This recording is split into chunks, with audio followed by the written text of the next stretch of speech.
Tidak ada satupun yang kau lalai untuk tidak menepatinya.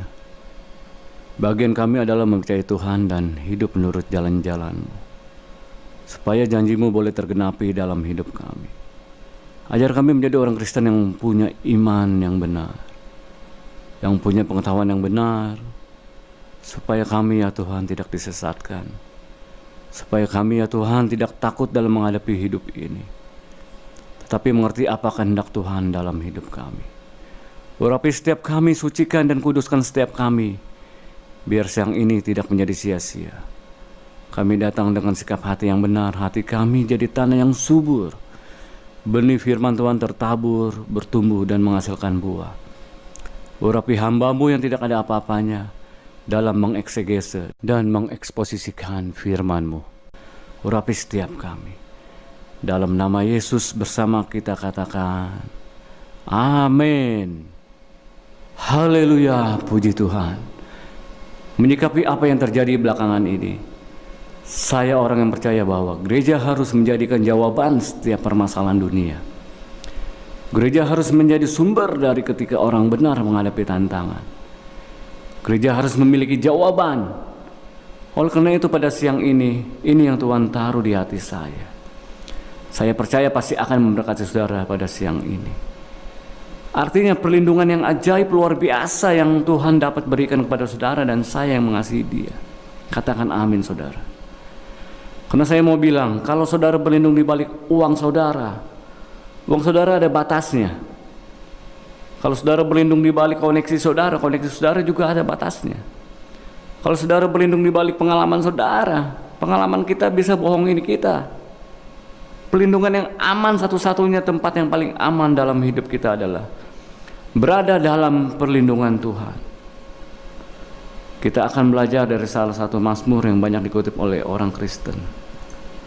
Mazmur yang paling banyak dikutip yang pertama adalah Mazmur 23. Tuhan adalah gembalaku.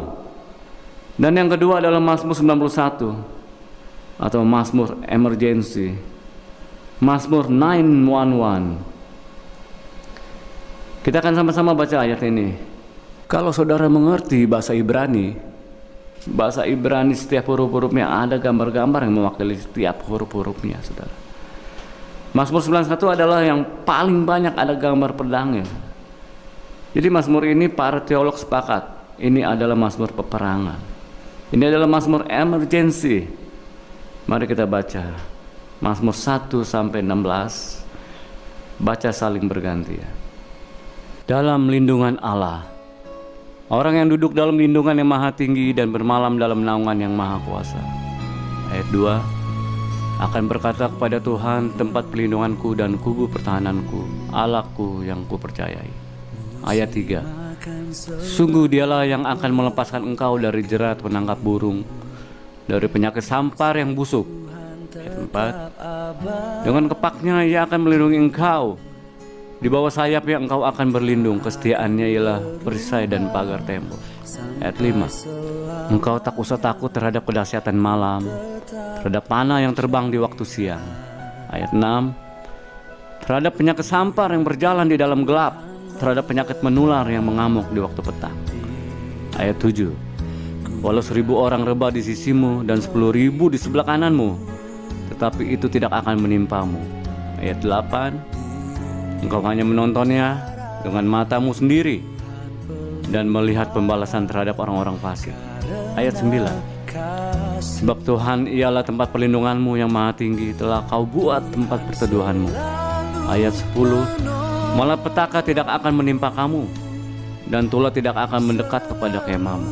Ayat 11, sebab malaikat-malaikatnya akan diperintahkannya kepadamu untuk menjaga engkau di segala jalanmu. Ayat 12, mereka akan menantang engkau di atas tangannya, supaya kakimu jangan terantuk kepada batu. Ayat 13, singa dan ular tedung akan kau langkahi, engkau akan menginjak anak singa dan ular naga. Ayat 14, sungguh hatinya melekat kepadaku, maka aku akan meluputkannya, aku akan membentenginya, sebab ia mengenal namaku. Ayat 15, bila ia berseru kepadaku, aku akan menjawab. Aku akan menyertai dia dalam kesesakan. Aku akan meluputkannya dan memuliakannya. Ayat 16 bersama-sama kita baca. Dengan panjang umur akan kukenyangkan dia, dan akan kuperlihatkan kepadanya keselamatan daripadaku. Amin. Kita masuk dalam inti khotbah. Kita lihat di ayatnya yang pertama dan yang kedua. Di situ ada kata orang yang duduk dan orang yang bermalam. Ayat ini menjadi gambaran ada konsistensi di sana. Ada ketetapan hati, ada kesungguhan di sana. Bahwa orang ini sadar hanya dalam lindungan Tuhan dia aman terpelihara. Kata lindungan di sini bahasa aslinya digunakan kata secret place atau tempat tersembunyi. Akan datang waktunya ada chaos, ada rusuh terjadi kemelut di muka bumi ini, saudara. Bencana, ada hal-hal yang tidak kita mengerti. Tapi ketika saudara memiliki secret place of the Most High atau tempat persembunyian dari Allah yang Maha Tinggi, Alkitab katakan saudara, aman dalam lindungan Tuhan, Allah yang Maha Tinggi. Allah yang Maha Tinggi bahasa aslinya menggunakan El Elyon, artinya tidak yang lebih tinggi dari dia. Arti kata El Elyon adalah one who overcome all the power of hell and utterly. Suatu pribadi yang mengalahkan kuasa maut, kematian. Ketika Musa bertemu dengan Allah, Alkitab katakan 40 hari 40 malam. Ketika Musa keluar dari tempat persembunyiannya dengan Allah, Alkitab bilang mukanya apa, saudara? Mukanya bersinar, bercahaya. Tidak perlu ke dokter estetika ya, cukup cari Tuhan saja. Maka ketika Musa ada dalam hadirat Allah, penyakit nggak bisa jamah dia, kemiskinan nggak bisa sentuh dia, ketakutan apalagi kegalauan. Yang kedua, Allah yang Maha Kuasa, bahasa aslinya menggunakan kata El Shaddai. Jadi Alkitab katakan orang yang berlindung di El Elyon atau Allah yang Maha Tinggi, di El Shaddai atau Allah yang Maha Kuasa. Di ayat yang kedua hasilnya demikian, akan berkata kepada Tuhan, tempat dan Allahku yang kupercayai. Tetapi Alkitab katakan Allahku yang kupercayai bicara apa? Ada deep relationship, ada hubungan yang dalam. Maka saya mau bilang, orang yang punya hubungan yang erat, kuat sama Tuhan di tengah-tengah tantangan, rintangan, tidak akan gentar. Karena kekuatannya bukan pada perkara dunia, tetapi kekuatannya pada perkara-perkara sorga. Ayat yang ketiga, sungguh dialah yang akan melepaskan engkau dari jerat penangkap burung, dari penyakit sampar yang busuk. Ayatnya yang ketiga sama-sama bilang sama saya, jerat penangkap burung. Kalau saudara pelajari jerat penangkap burung, kita harus lihat burung itu. Burung adalah binatang yang waspada tapi juga penakut. Kalau ada burung jarak 5 meter, saudara, kalau saya baru langkah, apa yang terjadi? Burung itu akan terbang. Burung binatang yang waspada, tapi sewaspadanya burung kena juga jerat penangkap burung. Maksudnya apa? Maksud saya demikian, hal kedalaman laut kita masih dapat tebak, saudara.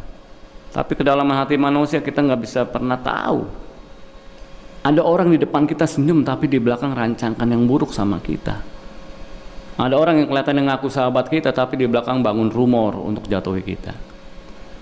Kadang-kadang lebih mudah mengenal musuh yang ada di depan kita daripada mengenal musuh di dalam selimut. Ini yang dibilang jerat penangkap burung. Kita nggak duga, kita nggak pernah siap. All of sudden, tiba-tiba nggak tahu dari mana dia tusuk dari belakang, nggak tahu dari mana dia bangun rumor untuk jatuhin saudara, nggak tahu dari mana di depan dia bilang, I am your bro, saudara, gue teman baik lu bro, pokoknya anything happen, I will stand by you. Ini yang disebut jerat penangkap burung, saudara. Makanya kita harus berlindung sama Tuhan, karena hanya Tuhan yang tahu siapa yang tulus sama kita, siapa yang care sama kita, dan hanya Tuhan yang tahu siapa yang punya niat murni sama kita. Makanya penting di zaman akhir ini adalah bodoh kalau andalin hartanya, uang, pintaran, saudara, koneksi apalagi. Saya bilang sama saudara, jenderal bisa pensiun, keuangan saudara ada batasnya, koneksi saudara ada batasnya juga. Tapi Tuhan nggak pernah pensiun jaga saudara. Tuhan selalu ada pelihara saudara. Amin, saudara. Berikan kemuliaan buat Tuhan. Haleluya. Ayat yang keempat, di situ ada kata kesetiaannya. Bahasa aslinya menggunakan kata emunah, artinya kokoh, unshakable atau tidak berubah. Manusia pasti berubah dahulu, sekarang, dan selamanya. Tapi Tuhan Yesus tidak pernah berubah dahulu, sekarang, sampai selama-lamanya, saudara. Perjanjiannya, kasihnya sama saudara tidak pernah berubah. Amin. Ayat keempat, atau dengan kepaknya di bawah sayapnya. Ayat ini menggambarkan, mengajarkan kita tipologi, ilmu yang mempelajari tentang pengelompokan berdasarkan tipe atau jenis.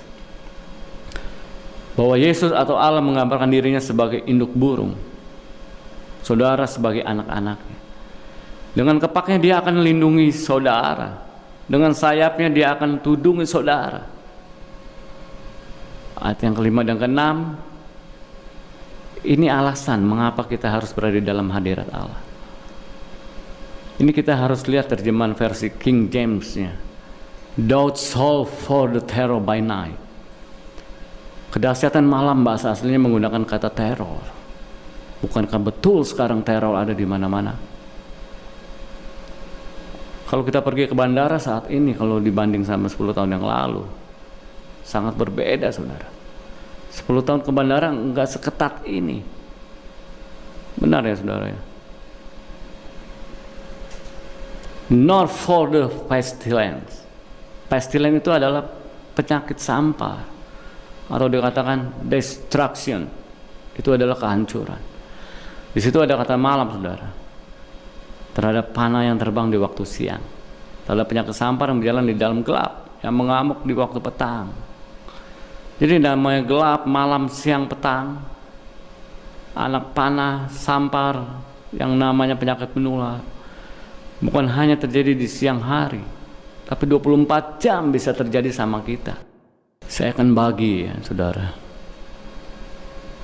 waktu pagi, petang, waktu malam, dan waktu darkness atau kegelapan. Dalam pagi atau day itu sekitar pukul 6 pagi sampai jam 12 siang. Dalam petang atau noonday pukul 12 sampai jam 6 sore. Waktu malam, night, jam 18 sampai jam 00. Dan pada waktu darkness, kegelapan, pukul 00 sampai jam 6 pagi. Apa yang kita sombongi, apa yang mau kita banggai? Karena anytime, kalau mata rohani kita dicelikan oleh Allah, maka kita akan melihat begitu banyak mara bahaya di sekitar kita. Tapi puji Tuhan, saudara, di ayatnya yang ke-7, 8, dan 9 ini jawaban bagi kita. Walau 1000 orang rebah di sisimu dan 10.000 di sebelah kananmu, tetapi itu tidak akan menimpamu. Katakan bersama saya, tidak akan menimpa saya. Iblis cara kerjanya begini, saudara. Dia akan bilang sama saudara, lihat, teman kamu dipecat tuh, kamu pasti nanti dipecat. Teman kamu sakit, nanti kamu pasti sakit. Lihat, temanmu punya masalah, pasti kamu juga punya masalah. Harus saudara bilang dalam iman, walaupun teman saya dipecat, saya tidak akan dipecat, justru saya dapat promosi dari Tuhan. Haleluya. Amin, saudara. Walaupun teman saudara mengalami sakit penyakit, saya tidak akan mengalami. Justru saya hanya mengalami mujizat dari Allah. Kira-kira sebulan yang lalu, ketika Bu Gembala sakit, hari-hari yang kita hadapi, kita berdoa, kita berlutut minta ampun. Kalau ada salah, Tuhan, kita minta maaf. Kadang-kadang kita kan nggak ada niat, kita ingin buat baik, tapi mungkin ditangkap orang salah. Karena saya selalu percaya, baik buat kita belum tentu baik buat Tuhan. Tetapi kalau baik dari Tuhan, pasti baik buat kita. Saya mengalami masalah juga kayak saudara. Saya tadi isi bensin bayar juga kok. Saya kalau lewat tol bayar juga kok. Saya mau bilang sama saudara, saya sama seperti saudara. Kita yang berdiri di mimbar, just same as you are, sama seperti Anda, sama seperti saudara, Bapak Ibu. Kalau dipukul juga berdarah kok, kalau dihianati juga nangis kok, kalau dibohongin juga kecewa kok, kalau jeleki juga bisa marah. Kita pendeta, kita para pelayan Tuhan, kita bukan dewa yang nggak bisa ngerasain kekecewaan. kita punya isu atau masalah yang sama seperti kalian. Setiap akhir bulan kita juga berlutut kok. If you want what I mean, jika kamu tahu maksud saya, sama. Sebagai hamba Tuhan, saya mau bilang, kita semua sama. Kita harus tunduk sama prosesnya Tuhan. Kadang-kadang Tuhan gak langsung beresin masalah kita. Karena kalau langsung diberesin kita lupa sama Tuhan. Ayat 9. Jadi yang maha tinggi Alkitab katakan telah kau buat. Jadi yang menjadikan Tuhan tempat perlindungan kita bukan Tuhan, tapi siapa? Kita, saudara. Kita yang dengan sadar memahami, menyadari bahwa tempat perlindungan kita hanyalah Tuhan. Amin. Nah, kita bilang di Mazmur 1 ayat 3. Ya seperti pohon yang ditanam di tepi aliran air, yang menghasilkan buahnya pada musimnya dan tidak layu daunnya. Apa saja yang berbuat berhasil. Ayat 14, 15 dan 16. Ayat yang ke-14 adalah inti dari Mazmur 91. Mazmur 91 ayat 14, 15 dan 16 sama dengan Yohanes 15 ayat 5 dan 7. Saya akan bacakan Yohanes 15 ayat 5. Akulah pokok anggur dan kamulah ranting-rantingnya. Barang siapa tinggal di dalam aku dan aku di dalam dia, ia berbuah banyak, sebab di luar aku kamu tidak dapat berbuah apa-apa. Ayat yang ke-7. Jikalau kamu tinggal di dalam aku dan firmanku tinggal di dalam kamu, mintalah apa saja yang kamu kehendaki dan kamu akan menerimanya. Katakan amin, saudara. Amin. Di luar Yesus engkau copot dari akarnya. Ranting tanpa akar, tanpa dahan, tanpa akar awalnya hijau, saudara. Cepat atau lambat akan kuning, lama-lama coklat, kering dan hilang. Ayat 7, sama-sama bilang sama saya, minta apa saja. Sama-sama bilang sama saya, Tuhan pasti kasih. Tapi Pak Pendeta, kalau mintanya aneh-aneh dikasih enggak? Enggak mungkin minta aneh-aneh, saudara. Karena firman Tuhan bilang apa? Yohanes 15 ayat 7. Jikalau kamu tinggal di dalam aku dan firmanku tinggal di dalam kamu, ini sudah menjadi manunggal, saudara. Sudah jadi satu. Kalau sudah hatinya Kristus, pasti permintaannya sama dengan Kristus. Amin. Jadi bagaimana caranya kita dapat masuk yang namanya secret place of the Most High, tempat persembunyian dari Allah yang Maha Tinggi. Good news atau kabar baiknya, saudara sudah melakukan every Sunday service.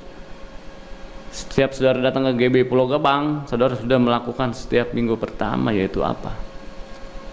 Terima tubuh dan darah Yesus. Di dalam tubuh dan darah Yesus ada kepenuhan janji Tuhan. Di dalam perjamuan kudus ada covenant atau janji dari El Elyon, Allah yang Maha Tinggi.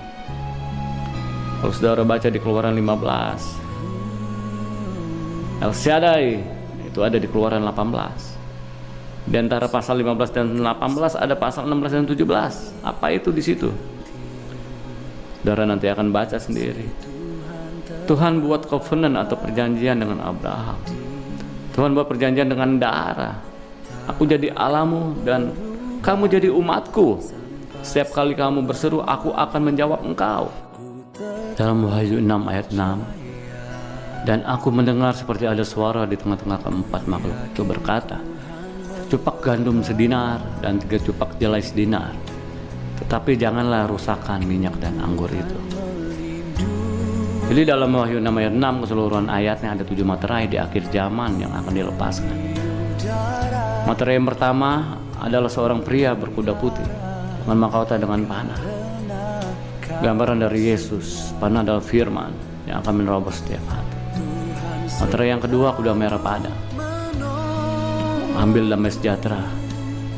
Bukankah betul-betul hari ini orang mencintai hidupnya sendiri? Kasih mula-mula sudah mulai tidak ada. Bukankah betul hari ini gua nggak peduli sama lu gimana?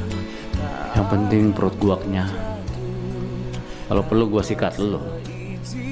Cinta akan dunia menghilangkan damai sejahtera. Materai yang ketiga kuda hitam melambang kelaparan. Materai yang keempat kuda hijau kuning. Kalau saudara lihat virus H5N1, kalau kita pakai mikroskop, hijau kuning gambar. Dari teolog dari kamus Alkitab, gambar hijau kuning itu adalah gambar mayat tergeletak. Contohnya di Wuhan, China. Makanya gereja harus memberi penjelasan firman Tuhan. supaya kita tidak disesatkan oleh zaman sekarang ini. Antara yang kelima, orang-orang mati syahid mendapatkan penghiburan di kaki Kristus. Antara yang keenam, gempa bumi atau bencana, the end of the world. Tapi di tengah-tengah materi 1, 2, 3, 4, 5, dan 6, itu di Wahyu 6 ayat 6 yang tadi saya bacakan, ada intervensi atau campur tangan Allah. Ada suatu panggilan mengatakan demikian, dan aku mendengar seperti ada suara di tengah-tengah keempat makhluk itu berkata, secupak gandum sedina dan 3 cupak jelai sedina, tetapi janganlah rusakkan minyak dan anggur itu. Keempat makhluk itu adalah gambaran kerubim, saudara. Apa itu kerubim? Kerubim ada 4. Yang pertama adalah gambar muka manusia, badannya seperti singa, kaki mukanya manusia bersayap, sayapnya saling menyentuh. Itu kekudusan Allah. Jadi kalau ada kerubim, ini gambar the most holy place, tempat yang paling kudus. Kerubim yang pertama gambar muka anak manusia, karena dia adalah anak manusia. Kerubim yang kedua gambar singa dari Yehuda. Yang ketiga gambar domba, Yesus bilang dia anak domba Allah. Yang keempat kerubim gambar eagle, Yesus bilang saudara dan saya adalah burung raja wali. Jadi tengah keempat makhluk itu ada chaos di dunia. Ada meterai dibuka, ada virus dibuka, ada virus corona, crohn, apalah itu. Ada virus yang lain, virus cinta kan, masa lalu, virus iri hati, kepahitan, ada kehancuran, ada virus ketakutan dan lain-lain. Terus ada perintah mengatakan demikian, secupak gandum sedina. Apa secupak? Kalau kita ambil beras, terus kita genggam itu beras, dan kita jatuhkan dari genggaman itu adalah secupak. Apa sedinar? Sedinar adalah upah gaji sehari. Secupak gandum sedinar dan 3 cupak jelai sedinar. Yang terakhir, tetapi janganlah rusak minyak dan anggur itu. Sama-sama bilang sama saya tidak akan dirusak. Sama bilang sama saya tidak akan dirusakkan. Amin, saudara. Kita berdoa. Terima kasih Bapa di surga kalau firman-Mu sudah diberitakan. Bila firman menjadi satu benih yang subur, yang bertumbuh, berakar, dan berbuah dalam menghadapi kehidupan di zaman ini. Firman-Mu berkata bahwa jangan takut dan jangan cemas, sebab Allah memberikan kepada kita bukan roh ketakutan, melainkan roh yang membangkitkan kekuatan, kasih, dan ketertiban. Terima kasih Bapa di surga, di dalam nama Tuhan Yesus sama kita katakan amin.